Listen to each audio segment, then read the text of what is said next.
அனைவருக்கும் வணக்கம். தமிழ்நாட்டில் மட்டும்தான் மோசமான அரசியல்வாதி இருக்காங்க. தமிழ்நாட்டில் என்ன நடந்துக்கிட்டுன்னு பாருங்கள். ஒரு 108 எம்எல்ஏவை வென்று இவ்வளோ கஷ்டப்பட்டு மக்கள்லாம் ஓட்டு போட்டு காசு கொடுக்காம ஓட்டை வாங்கி கடல் தாண்டி வந்துலாம் ஓட்டு போட்டு ஒருத்தரை எவ்வளோ கஷ்டப்படுறா பாருங்கள்.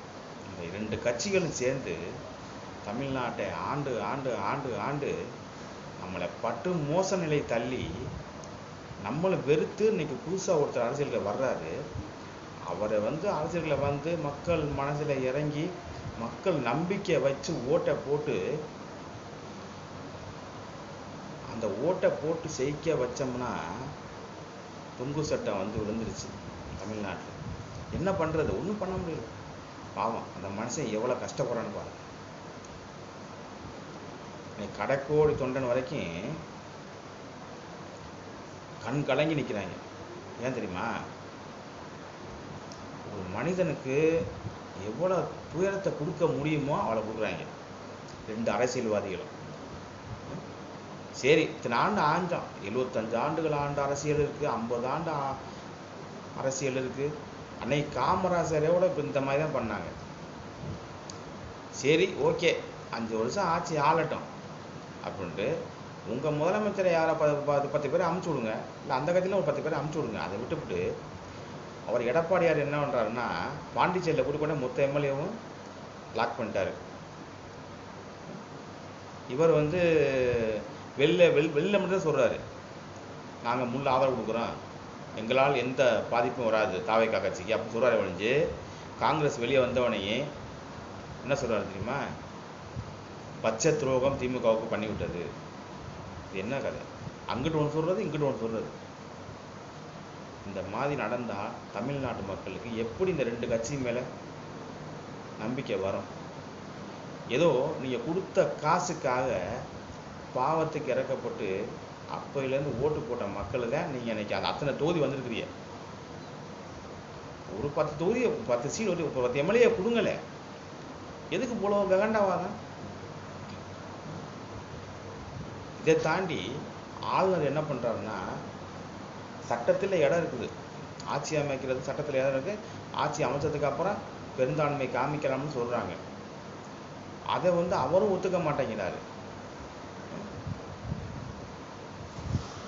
மாதிரி சட்டத்தில் இடம் இருக்கும்போதும் ஆளுநர் ஒத்துக்கொள்ள மாட்டேங்கிறாரு. நீங்கள் பெரும்பான்மை காட்டுங்க, உங்களுடைய 108 18 எம்எல்ஏ காட்டுங்க, உங்கள் பெரிய வாரியான தொகுதியை காட்டுங்க, எம்எல்ஏ காட்டுங்க அப்படின்னு சொல்கிறாரு.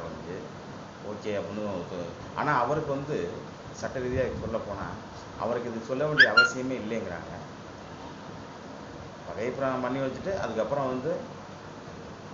அதுக்கப்புறம் பெரும்பான்மை காட்டினா போதும் அப்படின்னு சட்ட ரீதியாக ஏற்கனவே இது மாதிரிலாம் வழக்கறிஞர்கள் நடந்திருக்கான் சொல்லியிருக்காங்களாம். நமக்கு தெரியாது. இது மாதிரி நான் பல இதில் ஸ்டேட்டில் நடந்திருக்குன்னு சொல்கிறாங்க. இதை ஏற்றுக்க மாட்டேங்கிறாங்க. ஒரு மனுஷனுக்கு எவ்வளோயா புடசை கொடுப்பீங்க நீங்கள்? என்னைக்கு கட்சி ஆரம்பித்து எலெக்ஷன் ஸ்டார்ட் பண்ணி பொதுக்கூட்டங்களுக்கு போக ஆரம்பித்தாலும் அன்னையிலேருந்து அவர் கொடுக்குற புடசை கொஞ்சம் நெஞ்சம் இல்லை. ஒரு மனுஷனை மதிங்கய்யா, மனுஷனாக மதிங்கய்யா.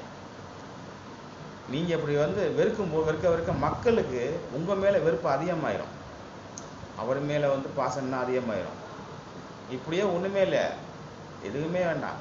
இப்போ 108 பேரும் ராஜினாமா பண்ணிட்டு போயிட்டா இடைத்தேர்தல் நடக்குமா நடக்காது? தமிழ்நாட்டில் நடந்தால் மறுபடியும் எலெக்ஷன் வச்சா யாருக்கு ஓட்டு போடுவாங்க? யாருக்கு ஓட்டு போடுவாங்க? இங்கே பண்ணுற கொடுமையெல்லாம் பார்த்தா கண்டிப்பாக விஜய் தான் ஓட்டு போடுவாங்க. உங்களுக்கு பணம் கொடுத்து வாங்கினீங்களே ஓட்டு, அந்த ஓட்டு போட்டவங்களும் திரும்ப விஜய்க்கு தான் போடுவாங்க. சரிம்மா? பாவத்துக்கு வரைக்கப்பட்டு உங்களுக்கு பணம் கொடுத்து ஓட்டு போட்டாங்கல்ல, அவங்களும் விஜய் தான் ஓட்டு போடுவாங்க. உங்களுடைய கட்சி நாரி போயிடும். புரிஞ்சுக்கிட்டு இதுக்கு ஒரு நல்ல வழி செய்யுங்க. தமிழ்நாட்டு மக்களுக்கு எந்த ஒரு குறை இல்லாமல் யார் இருந்தாலும் அரசியல் நல்லா பண்ணணுன்னு தான் நினைப்போம். நாங்கள் எங்களுக்கு தெரியும், இந்த 5 வருஷம் பார்ப்போம், நல்லபடியாக விஜயோட அரசியல் நடந்துச்சுன்னா நாங்கள் ஏற்போம், அடுத்து மாற்றி போட போகிறோம். எங்கள் கையில் தான் தமிழ்நாடே நடக்குது, மக்கள் கையில் தான் நடக்குது. ஏன் இந்த மாதிரி பண்ணுறீங்க? முடிஞ்ச வரைக்கும் நல்லது செய்யுங்க. 2 அரசியல்வாதிகளும் இந்த மாதிரி பண்ணுறது பச்சை துரோகம் தமிழ்நாட்டுக்கு.